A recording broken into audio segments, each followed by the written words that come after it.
we're aboard the Skaneateles Lake Association research boat, the RV Bob Werner. It's part of a project to carry out a multi-beam echo sounder survey and backscatter survey of Skaneateles Lake.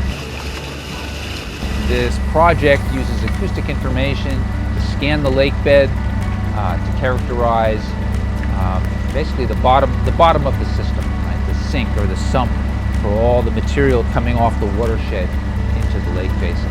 The sonar we're using is what's called a multi-beam echo sounder, and what it does, it works like a fish finder where it sends a ping down, bounces off the bottom, it measures how long it takes it to return.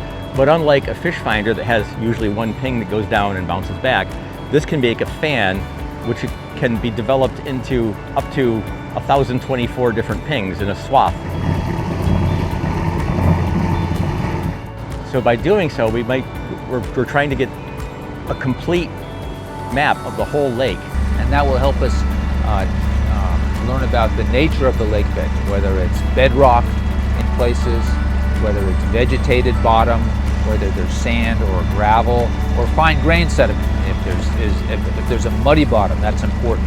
That's particularly critical here because it turns out that the fine grained sediment is one of the main reservoirs for nutrients.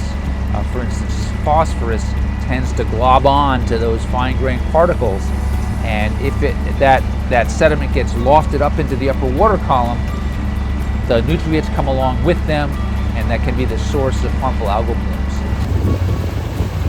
blooms. Really the long-term big problem with harmful algal blooms is associated with rising temperatures. Right? That's the bottom line, and that's a very difficult thing to mitigate.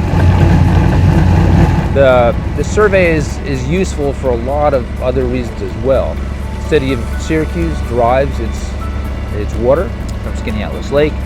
The data we provide will potentially assist in any planning for any extensions of that pipeline.